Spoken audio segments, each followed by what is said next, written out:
stories don't define you. How you tell them will. Hi, I'm Sarah Elkins, your host and chief story maker of Elkins Consulting. When we share stories, whether in our personal or business lives, how we share them makes a difference in how we remember them and in how we're perceived by the people we're sharing them with.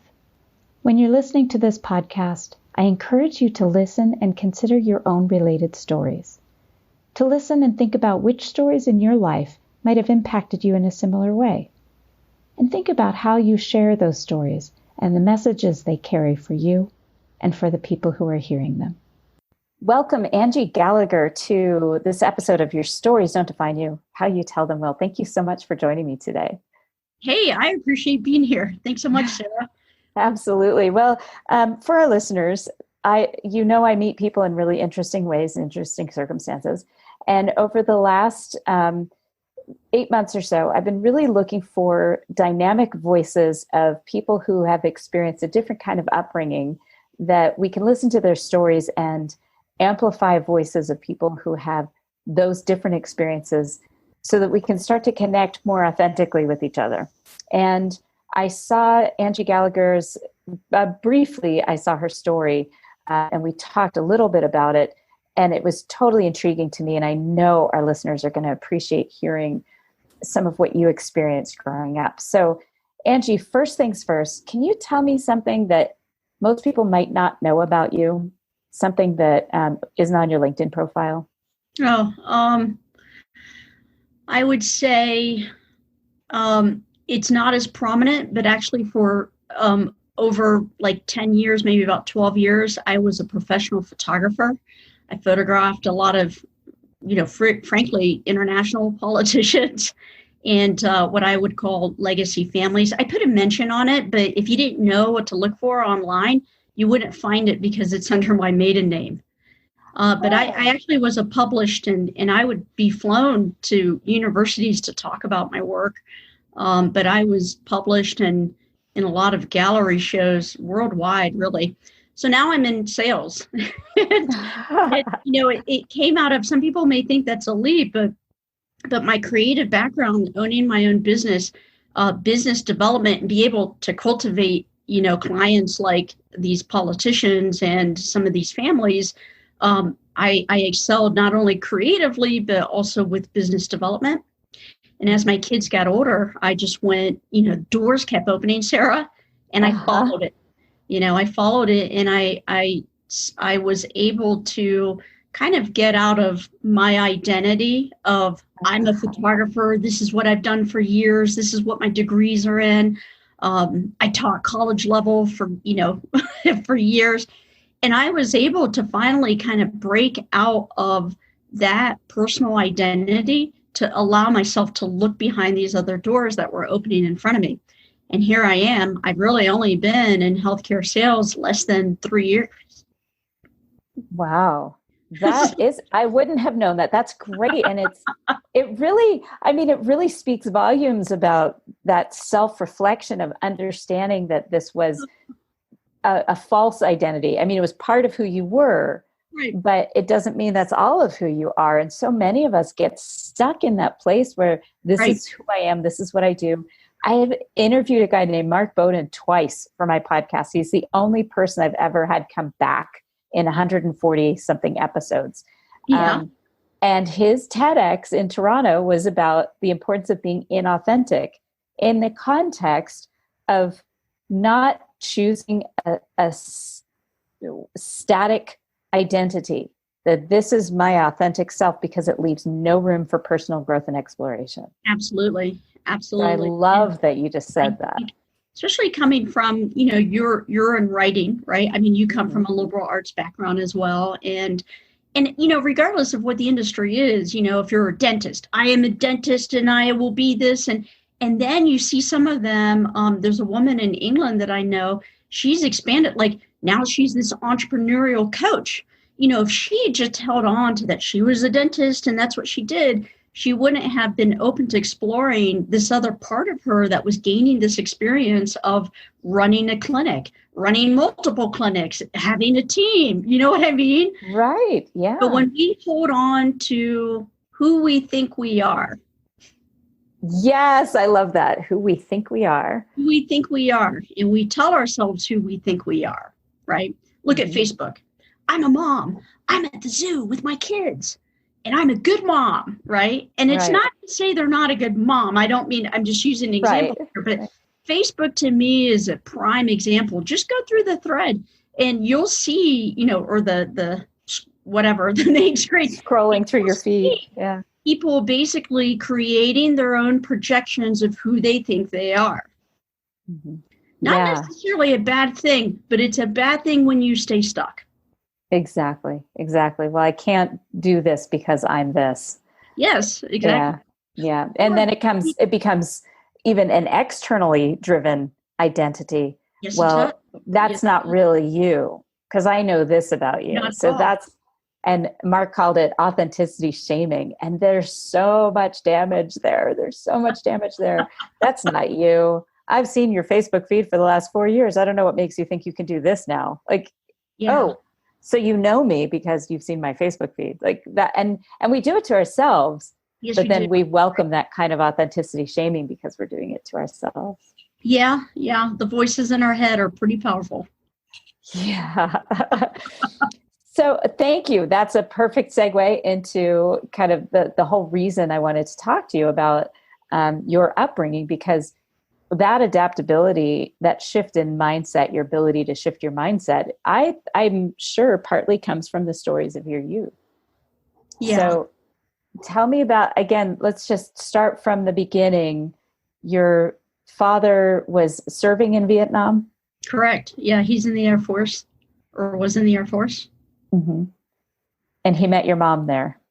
Yeah. So my mom is from Ubon, Thailand, which is near Laos and Vietnam, and it's in the upper northeast corner. And so my grandmother owned properties, and she would rent out rooms to the GIs. And so that's where my parents had met. And so I actually was conceived in Thailand. And when my mother actually flew over, I think she was 18, maybe 19, super young, flew over. And my family is, my father's side is Appalachian. And so we're talking definitely the deep mountain Appalachian. I could yodel if I really wanted to, but I grew up around, my dad had a banjo gospel. It was called Gospel Strings. And my grandfather was a Baptist preacher. I would watch river baptisms. And we are definitely talking the small white little mountain chapel just down in a valley. And he would kind of travel around and do his sermons. So that was the world that my mom entered. Did she speak English? She speaks English, and at the time, but it wasn't well. And, you can imagine someone who's so young just plopped into this new world, right? Which probably seemed like a whole other planet. Sure. And I would imagine being in that situation and alone, the confidence kind of chips away in terms of feeling, knowing what you're doing. You're completely foreign to everything around you. Mm-hmm. So, including the food. I mean, you don't have any of the comforts of how you were brought up, and no connection. None whatsoever. And so, my family welcomed her, but what we see, in this situation, and I talk about it here and there, and actually my master's thesis was about this, is that when you're in between different cultures, that some of the underlying beneath the surface comments or treatment, though she was welcomed, my grandfather really did not like Asian people at all. He was in the Navy in World War II. And as much as I had an amazing fun time with my grandfather who loved singing, again, he's a preacher. So there's a performance element to that. You have to be really good at performing, and he was amazing at it. And he was so much fun, but every once in a while I would always hear, jab this, jab that. And he would definitely talk about African Americans and Asians in a way that clearly he did not like them. As a kid, you're growing up around hearing these things. And I distinctly remember thinking, like, he doesn't like the Japanese. So what does he think about us? Right. And now we have a label for it. It's microaggressions. Oh, now okay. we know what this is. Yeah. So like when I read a post that a woman was walking down the street with, I don't know, something like a masculine umbrella, or I don't know what it was. And the guy, some guy walked by and said, "Oh, did your husband get that for you?" Oh, right. Yeah. And she just looked at him, and the only answer was no. And she walked away. Right. And so again, my thesis was about these convergent points of these different cultures. And as someone who's half Asian, half white, that I was in between. I was neither really fully Asian. I was never really fully white. So I was, and actually my thesis work was called The In Between.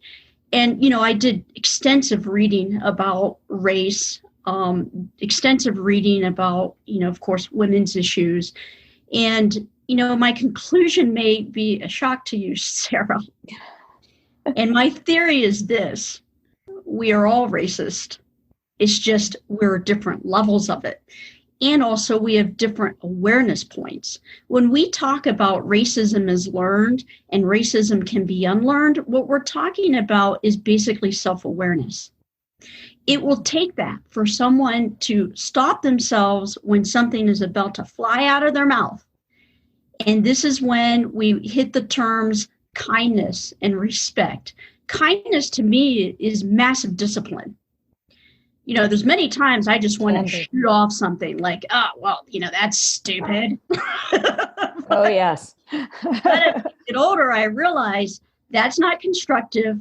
That's not going to cause a situation of moving forward. So kindness to me is actually linked to discipline. And when we talk about layers of racism, or you name it, whatever it is, whatever the stereotype is, old white guy, whatever the stereotype is, we all do it. We all think it. But if we were truly to practice kindness, which is respect, and we basically disciplined ourselves to be thinking in that way, we can mitigate the hurtful, tiny, what did you call it? Microaggressions. Yeah. Mm-hmm. In some ways, I always felt, even in my 20s when I was doing my thesis work, that was more dangerous than the overt racism. Oh, absolutely. Because those are those deep-seated things that get into your psyche and you start to believe, or you don't notice, which is even worse in some cases. Absolutely. So again, it's that self-awareness piece with self, and then also in how we interact with other people. But the thing is the sunny side of it all is whatever political issue we might be talking about or look at. Sure, there's always more progress to be done, but we have come a long way. We continue to come a long way. And so I definitely have my theories in terms of, when I think about some of these issues, what am I going to do beyond complaining? I'm not really a protester type. That's just not my style. I'm not saying other people shouldn't do it. My sister's really big into protesting. It's awesome that she goes and does that stuff.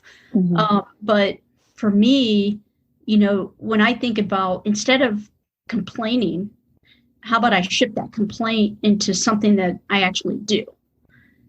So there are things that I do in order to help these issues, like mentoring a college student who is African American or Asian, or there's a teen center I try and stay involved in that works with kids who have mental health problems.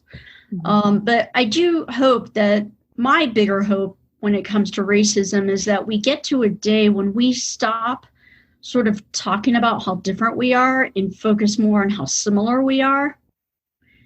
I think about this stuff all the time in terms of what is the real solution here. Yeah, me too. I mean, I'm all about how to be practical and Yeah. apply what I'm learning. I mean, it's always been a thing for me. I've never been a good academic student because I couldn't understand how to apply what I was learning. How does this affect the real world? How is this going to help me be a better person or help me guide others to improve their lives and be happier, more satisfied in their lives? And unless I can see the application, I'm kind of dismissive of stuff. And what I love about what you're saying is that we need to really focus on the humanity of each other, because I Yeah. think that's what we have in common is our humanity, our deep internal dialogues, and how we feel about certain things are very, very similar. Nobody wants to hear people insult each other. But I think in addition to that, now this is coming from a woman who has spent the last 21 years as a Jewish mother in a small white town in Montana with very few other Jews. So here's some perspective, Yeah. right? Some of my best friends are Jewish. They're always my funniest friends in my circle.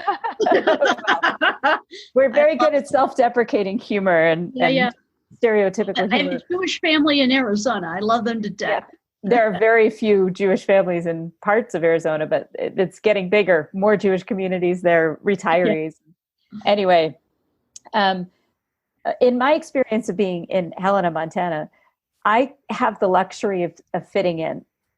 Mm-hmm. I can't even tell you how many times people would find out I was Jewish, which I volunteer because I don't want that luxury. I deny that luxury all the time because I don't think it's fair that I have that luxury. And so I deny it all the time. But when people find out and they say, "Oh, you don't look Jewish," and I'm always like, what does that mean even? Like, okay, tell me what a Jew looks like. Because these days, everyone is so intermixed in our DNA that it's hard to say. And what they're describing when they say what a Jew looks like is Semitic ancestry, which could be Arabic and Persian and like Egyptian. And like, it's so silly. You don't look Jewish. So, but where I was going with that is that when I did workshops in the schools about Hanukkah, I would talk about the fact that we celebrate differently, that we don't celebrate Christmas in our Jewish household. And, some kids would be appalled. Oh, what? You don't celebrate Christmas? And they'd kind of freak out about it because they're just not exposed to that here in this little tiny white Christian town. And what I would propose to them was that if we were all alike, life would be boring. So as much as I love that we have to really come together in our humanity and what we have in common, I think it is just as important, if not more important, to welcome our differences and embrace them and find beauty and value in them. I would tell the kids from kindergarten to 10th grade, tolerance is a good place to start, but it's not nearly enough. Tolerance means, okay, I see what you're doing, but as long as it doesn't affect me, I don't care. You go ahead and do your thing. I don't care as long as it doesn't affect me. And that's a good place to start, especially for people like your father-in-law or your grandfather and my father-in-law, which is a whole additional story, which is why we can. We'll talk about that another time. But they did not immediately welcome me to the family as a Jewish woman into a German Catholic household. So, but I would talk to the kids and I would say, what if you had to eat hamburgers and hot dogs every day, every meal, peanut butter and jelly, only American foods, because we are in America, for goodness sake, eat American foods. And that's all you can have. And they, at first their eyes would light up like, I love hamburgers. I'm like, but no pasta, because pasta doesn't come from the United States. And you can't have really good bread, like French baguette. You can't have any of that. And no sushi.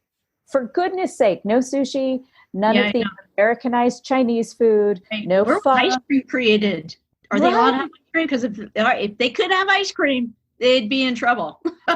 Well, gelato is Italian, right? But and what was beautiful was that they would see this like, oh, it's important to understand our differences and love because of them, not Yeah. despite them. Yeah, I really like the point that you make that the differences otherwise would make life boring. And so when I think about the situation, it's always balance, right? It's that yin yang balance, the differences and similarities. And when we bucket that, similarities is the humanity part, the differences, is some of the cultural differences. And a lot of that has to do with geography, right?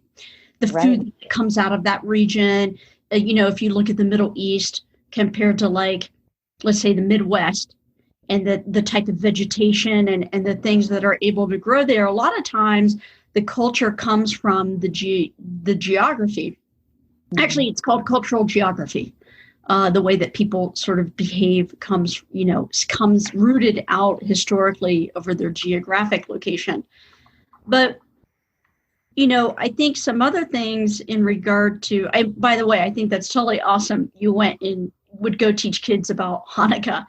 And what I love about this is that you used questions that were relevant to their lives to bring, basically, you were framing it up in a way that they could understand what it meant to embrace difference.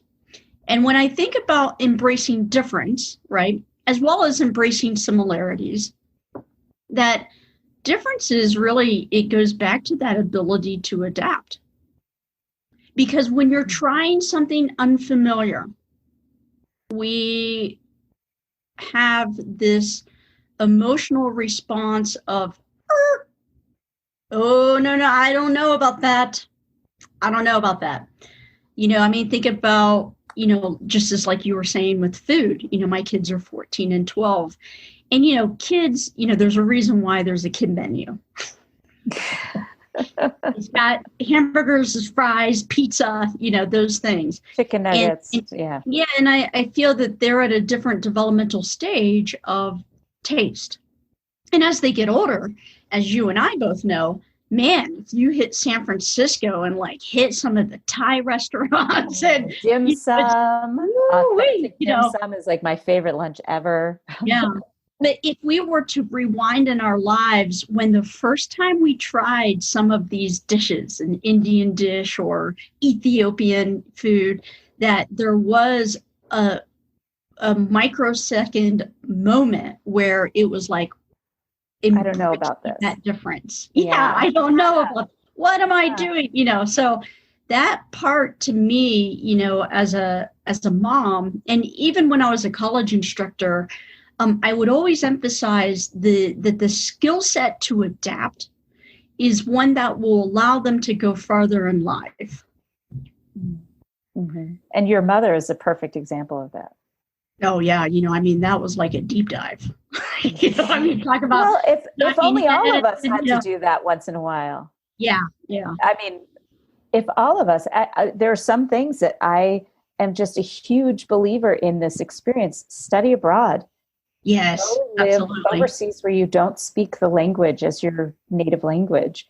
Yeah. Go somewhere. Even if it's just for a couple of weeks, but if you can live somewhere else for a year or 6 months where it is a completely different culture from your own, working in a restaurant or retail, I think every human should have to do that for at least a year to start to understand what people do and why it's hard.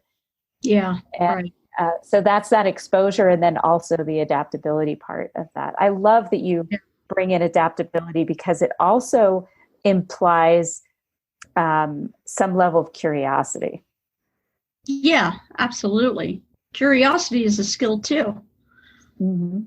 Yeah. And definitely. How do you foster curiosity, and how do you foster adaptability, and how do we encourage people, on LinkedIn, which is where we connected, when I scroll through the feed, there's a lot of this great advice, and the way I sort of look at it, none of it really is new. No. Right? There isn't anything new. but there's a new angle, or it's simply a reminder, and we need those different reminders. And, do you know the movie Inside Out? Yeah, I love that movie. I just interviewed a guy that is a psychologist that was, he was one of their experts Oh, when cool. they were making that show. Yeah. Dr. Yeah. John Schinnerer, look him up. He's wonderful. He was, I think that 3 weeks ago episode. Anyway, Yeah. Actually, for our listeners' sake, that would have been in late July. Yeah. And I always kind of looked at emotions. What's the word? Anamorphosized, like when you turn it into a thing, right? Or I'm a person, and personify it, or right. Exactly.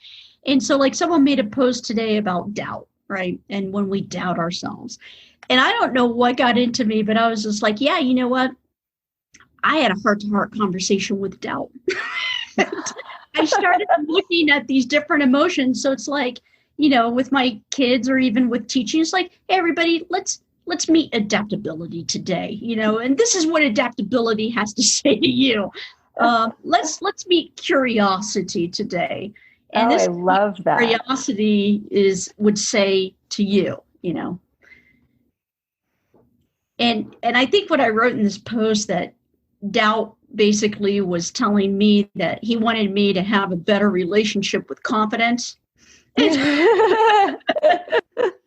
that what I recognized is that doubt was trying to push me to grow to the point of knowing when to stop inviting him over. That's awesome. So, and I think it's just kind of fun to turn some of these skill sets that we're talking about in the larger context of how we conduct ourselves in society, and how we bring people up, or as you said, the microaggressions.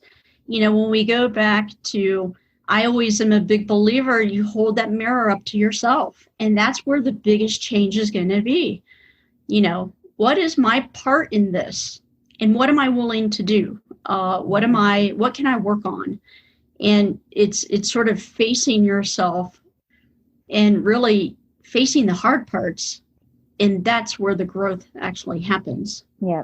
And being able to present it to somebody else in a way that is productive and not defensive or angry, because you're not going to change minds with that. You will never change somebody's mind when you approach them with judgment.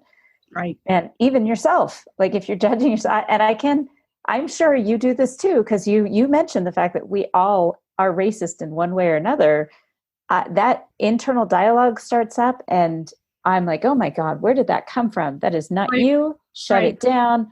More of us need to do that. I wish I didn't have the thought in the first place, but you are a product of your environment one way or another. But I was thinking, how do you teach people, particularly children or students, those qualities? And I can tell you that one thing that we did in our household was we always exposed the boys to lots of different kinds of food, even though they grew up in Helena, Montana with very limited options. Yeah. I cooked a lot of different things. And whenever we would travel, we would eat a lot of different foods. And our older son, when he was 3, sushi was his favorite food. And he lives in Helena, Montana. So that's kind of weird, but awesome. But the rule, and even for their friends who would come over to our house, the rule was you had to taste everything. Yeah. Whatever's on your plate. That doesn't mean you have to eat it. Right. You have to taste it. And there was never an allowance of, ew, that's gross. That was never okay in our household. It was, why don't you like it? What specifically do you find objectionable? Is it the texture? Is it the taste? Is it too sour? Is it too sweet? Tell me what it is specifically, because what that did is it would make them appreciate it, even if they didn't like it. You're right. Right. That's how we raised our kids. But I don't see that everywhere. Yeah. I think one important part of this process is embracing the micro steps to get there. There's a moment of judgment, and it's okay. People tell me I'm judgmental. And then I got to the point where I was like, I guess I shouldn't be judgmental. Then I was like, you know what? But I'm really good at judgmental. Really good at being judgmental. And so again, it's this cycle of thought that when I was being shamed into thinking that being judgmental was bad, at the time I had a therapist who was like, but if you didn't have any judgment, or if you weren't judgmental about people, then you would be hanging out with drug addicts, so, so it's like, if I was that open, and it's not, so there's this fine line, right? But I sort of see it as, Sarah, as like pretend I'm 12 years old and I'm trying different food, understanding that my process is going to have a microsecond of judgment, a microsecond of hesitation, a microsecond of all these different layers. Anger or defensiveness. But right. As long as I understand I'm always on the road to kindness and respect, that's the discipline.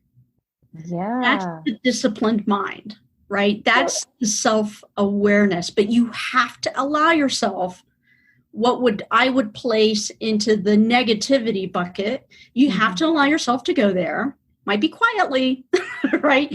That's the training. And briefly. You start learning but I guarantee we all have it, right? We all have that flash or that moment of when, I'm sorry, that was a dog coming in. That we all have that moment. And as long as we allow ourselves that moment of going through that, then we can cycle to the other areas. Mm-hmm. To me, I kind of feel like embracing that reality is the road to kindness and respect. Yeah, because we have to show ourselves that grace before we can show it to others. Yeah. So this makes me really curious about, I'm sure there are plenty of incidents with your grandfather with the microaggressions that made you question things.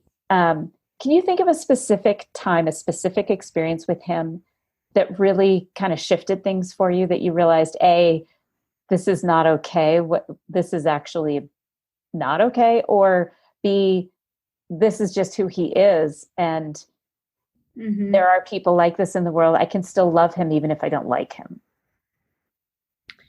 Well, I think a lot of that self-reflection came later. In that, again, it was sort of a reflection process of like, that really wasn't cool. Like, oh my God, that is so awful. You have to look back to see those moments. I mean, it's not like at the time. But. Right. I think it was that moment that he was talking about Jap this, Jap that. And I remember thinking like, something about this is definitely wrong. Something seemed really hypocritical about it, in that, I'm half Asian sitting there in his house. Right. And it's more of like a feeling when it's in that moment. There was no real aha moment, but, the other experiences that I had were, kids that were my friends mocking my mom, mocking her accent. And, they had a great laugh out of it. And, kids are kids. They don't recognize that's just a part of growing up. I'm sure I did it to somebody else in some way. And participated unknowingly. So I feel that, again, whatever it is that we face, and in this particular situation for me, it's a reflection cycle. I would definitely say my sister probably has different feelings about it. I've accepted it. I'm not sure if she's fully accepted it, and just still feels very hurt, and she's entitled to that hurtness. I would say I'm definitely past that. And I love my family, and I love who they are, and I've accepted this. Regardless of, he's passed, years ago. But some people, you can't change that. And I wasn't really out for changing it. It was more of, how was I going to manage my response, and how was I going to manage what it did to me personally as a person? If I felt less than, because apparently I'm Asian and he doesn't think Asians are, trustworthy, then it was that process, by being able to accept it, I could let go of any seedlings of doubt or insecurity or anger about the whole deal. I'm thinking back at when he was going off on Japs this, Japs that. I'm imagining you sitting there in his house, which probably had a lot of wood furniture. And, like I'm putting myself there with you. And you were Yeah. what, like 12 or something? Yeah, I mean, I would even say 10. And Yeah, this is in West Virginia, uh-huh. in his trailer. Oh, in his trailer, even Yeah, I better. know trailer life very well. And Appalachia. Yeah. Well, so you're sitting in his trailer and you're hearing him kind of rant about this. Did it occur to you later about his war experience? mm, yeah, no, I own a lot of the World War II photographs of, of him being in another country. So, I mean, that's an example of someone who went to another country and didn't quite step in those shoes of understanding. Well, no, So but he was layer fighting against Japanese. I mean, he was right. fighting it, and these were people he couldn't trust. Yep. And so there is that layer of that experience of being in another country. And so, I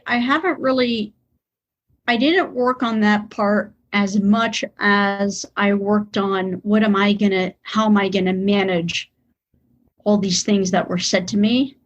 Mm-hmm. I think my level of understanding of why maybe he would say these things wasn't so much his experience in Japan as much as it was his experience of his era and his generation and being in West Virginia and being a Christian Baptist. Those And were not the having things that I think, exposure. yeah, those were the things that I really sort of looked at a little bit closer of terms of understanding maybe why he held those perceptions. Mm-hmm.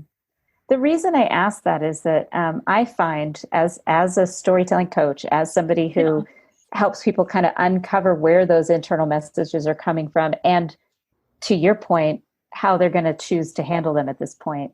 Yeah. I find that developing some context for that person, that whether it was intentional or unintentional, hurt us, really helps us get to the point where we choose, well, I'm 40 now, or I'm 50 now. It's my choice now. Mm-hmm. I can't blame him for my internal messages anymore because it's been 20 years since I've heard his voice. Exactly. But and still coming back to, you're sitting in that trailer and you're hearing him go off about it. What you're hearing is he doesn't trust me. He doesn't actually really love me. Yes. And what does he think of my mother? If he doesn't love me, he definitely doesn't love my mother. Where does that put us? Right. So that's really why I was kind of digging into that particular story. Yeah. Sorry, I'm standing up. No, that's okay. Yes, I'm wearing Kelly green. I like it. It looks good. I love that color, actually. I like it a lot. Yeah, I mean, I think I want to hit on one point here, as we're talking. It got to the point, Sarah, where, I had my thesis work. I was at Arizona State University, and then I had a fellowship at NYU. This is on fine art photography, by the way. Awesome. And I wrote plenty of research papers, which involved extensive reading on the matter. And I did get to a point, though, and this was probably more in my 30s, where I actually made a video about this the other day on LinkedIn, where I had to stop just thinking about it. I know what happened. I know what it is. And I called it from rumination to results. Yeah. And if I continued staying, again, that was the acceptance part. I accepted the fact that this had happened. I accepted the fact, hey, everybody's got their challenges, but not to minimize what it is. I see it for what it is. I know what it did. Am I going to keep sitting there talking about what it did to me? Or am I going to have a new life where I shed this stuff off and I move forward in a way that I don't have dead weight pulling me down? And that is not going to help me go where I want to go. And so, again, I called it, it was a topic of persistence.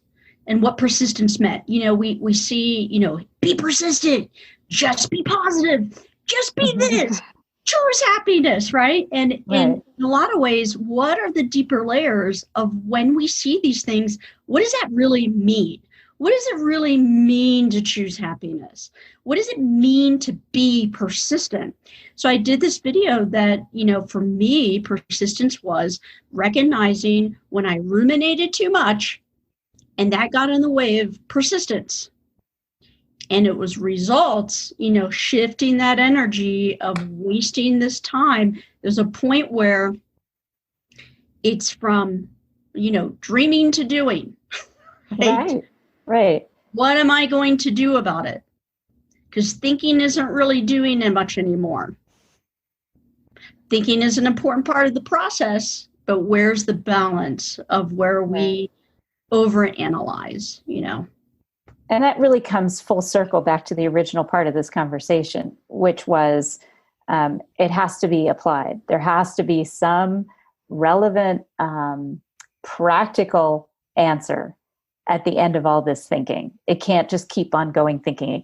The rumination part isn't going to get you to the next step.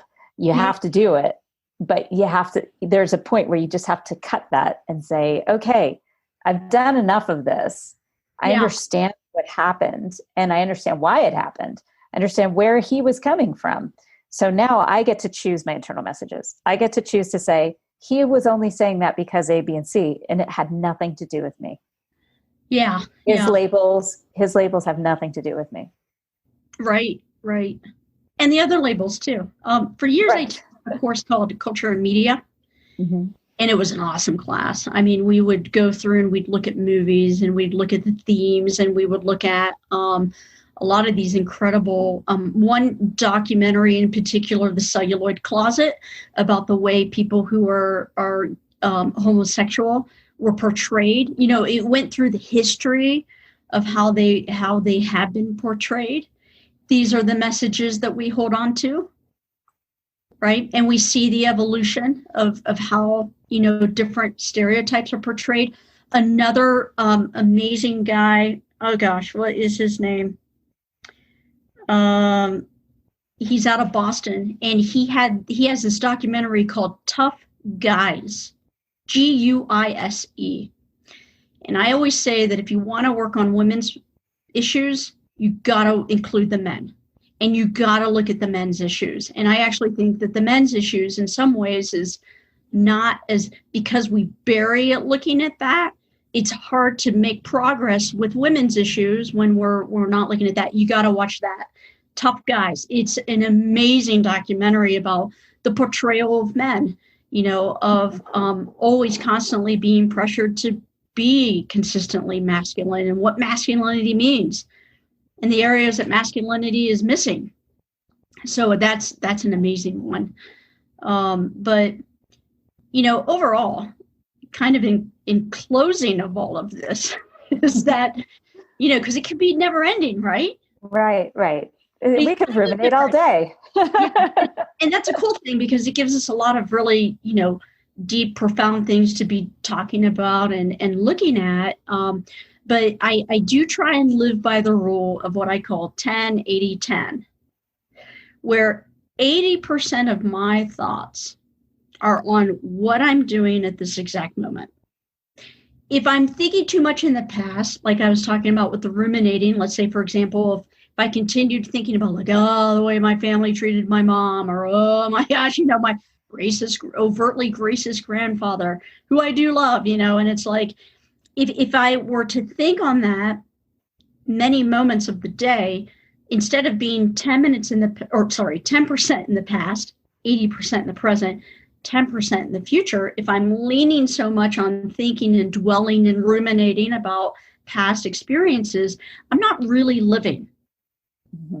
But if I'm living, right, so when I go out walking or running or exercising, I actually don't listen to headphones anymore. I'm looking around. I'm being very aware. Oh, the sky is blue, but the sky is not just blue. Like, wow, look, it's lighter blue over there, and it has a gradient. I'm very acutely aware of everything that's in front of me as I'm experiencing it, and that's called living. When I'm thinking too much in the future, worrying or thinking of things that haven't even happened and may never happen, right? Right. I'm not really living. So 10, 80, 10, right? And it's like, if you think about and evaluate what's right in front of you, except worrying about what could happen, who they might be, or what is going on. Oh my God, oh my God, oh my God. You don't want to be 60, 30, 10. Right? Right. Yeah. Yeah. I like that. 10, 80, 10. I like that. I was not, that's not where I was going in my head when you said that. And I love that because I love to look in proportions. I kind of live in that space. I think in terms of proportions. Yeah. And like when I talk about sharing your struggle story, because my whole book, Your Stories Don't Define You, How You Tell Them Well, the podcast, it came from a conversation with a coaching client years back who was concerned that by sharing her stories about her disability, she'd be defined by that disability. Yeah, right.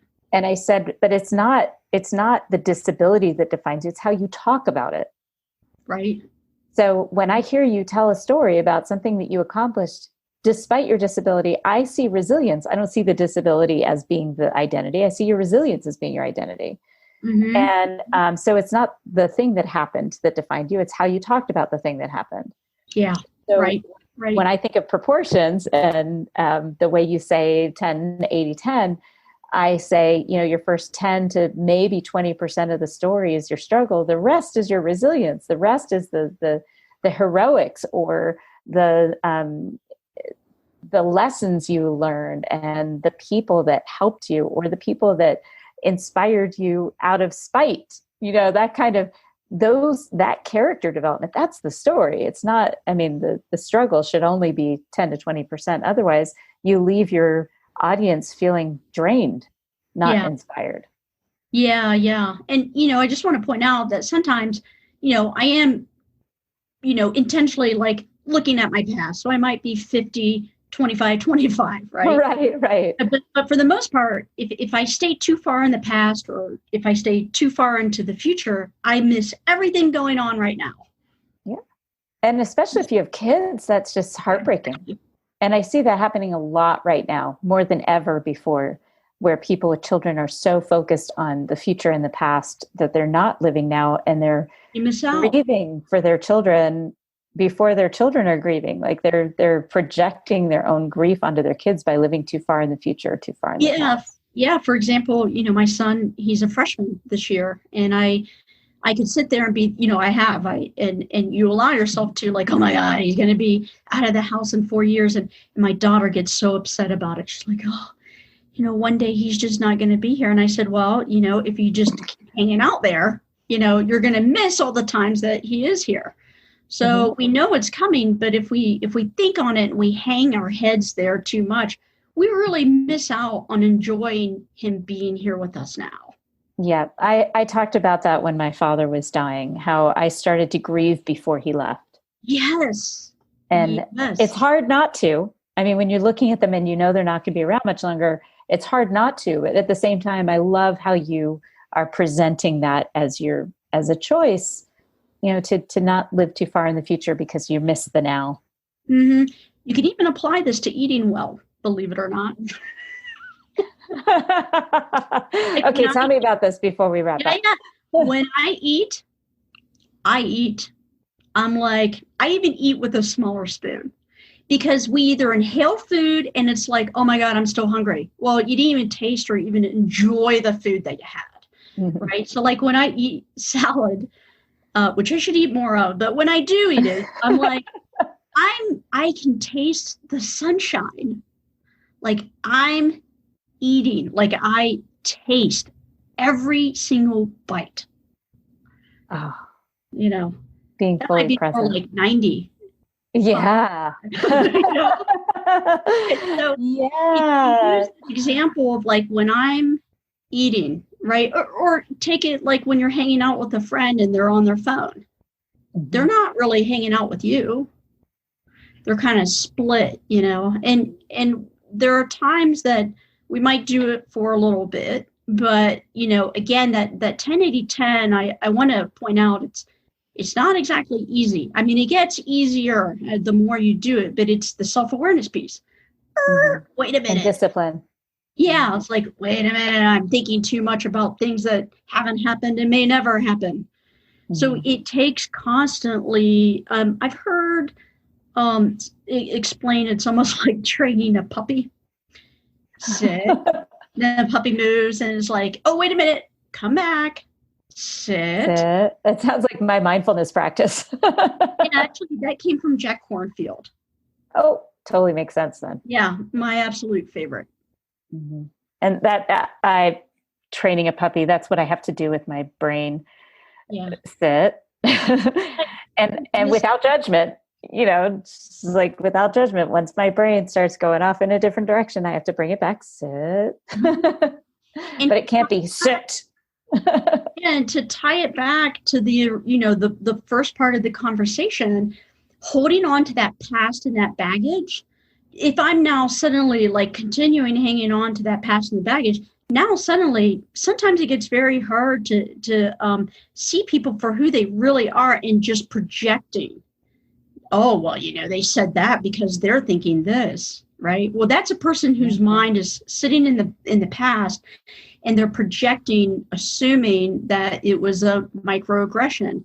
Maybe it wasn't a microaggression. I mean, I'm not saying microaggressions don't exist, but when we hang out in the present, and again, it's that kindness and respect, like you were saying, like maybe someone, they talked about the umbrella, because then you're stepping into that kindness and respect part of like, oh, that's why they probably said that and see it that way. And then the kindness and respect, the self-awareness piece is how do I bring this into the present moment and sort of and see this person for who they are as they're saying it right now, and maybe not make too many assumptions of where that place is. But if I evaluate it for face value of like, forget all the baggage part of maybe why they said it. But if it's like, well, I'm going to handle this situation on the head and be like, well, I can see why maybe you think my husband bought that for me, but I just wanted to make it clear that no, he did not, and so I'm not even married. I bought this because I like it. Yeah. You leave all these other assumptions. Mm-hmm. Assumptions definitely are rooted in the past. We're not talking 10-80-10 when we assume. But again, you can allow yourself that in a micro, like, okay, I think it might be that. But if I can just let go of assumptions and stay in the present moment, take it for the face value, and then just being really truthful with kindness about what I'm hearing here, and then able to just quickly let that go. Well, and maybe approach it with curiosity rather than the assumption. Yeah. And when somebody says something that you're like, oh, that wasn't right, you just say, why would you say I'm sorry, that? could you say why did you think that? Yeah. I'm a little puzzled by that. Yeah, that's a great way to put it, like in this umbrella situation. Why do you think my husband bought it? Then they have to answer it, and they have to be self-aware of why they even made that comment. Exactly. And you may not have time for that every time, but if it's somebody you care about or somebody that you could possibly have a positive impact on, take the time. I mean, you have to have some discernment. You have to be judgmental to a certain extent and have some discernment about who you're talking to. Yeah. If this is somebody who could learn from a gentle nudge, then by all means, take that moment and be in the present and curious and give them that gentle nudge. Yeah. And we're always learning in the process. The teacher learns. Exactly. But that's the fun thing of life. When definitely I feel like I'm going. 10-80-10, I'm really living. Yeah, I like that. I'm going to hold on to that. Maybe I'll even use it as the title. So for our listeners, if they want to learn more about you, what are the best ways to do that? I get it. I'm actually going to do a video of 10-80-10. I'm a LinkedIn junkie. So connect with you on LinkedIn. Yeah, that's a great place. That's excellent a place to start. And I'll put a link to some links to what we talked about, like a link to see the tough guys, maybe a link to some of your photography, and which? Celluloid Closet. Yes. Yep, definitely. But Tough Guys is amazing. It's one of my, those two are some of my favorite. So I'll definitely do that. And just so our listeners know, on the blog post associated with this podcast, I'll have a link for you to connect and check out Angie's LinkedIn profile and some of these other links so that you can learn more about her and so you can have some references to some of the things we talked about today. Yeah, well, I'm honored. The honor is mine. It was my pleasure. Thanks, Angie. Yeah, thank you, Sarah. Thank you for listening to Your Stories Don't Define You, How You Tell Them Will. If you're planning an event or company retreat and want to bring in a memorable, entertaining, and highly practical speaker as your keynote speaker or workshop facilitator, please visit us at elkinsconsulting.com to learn how we can help and provide a memorable keynote or breakout session. Thank you. I look forward to hearing from you.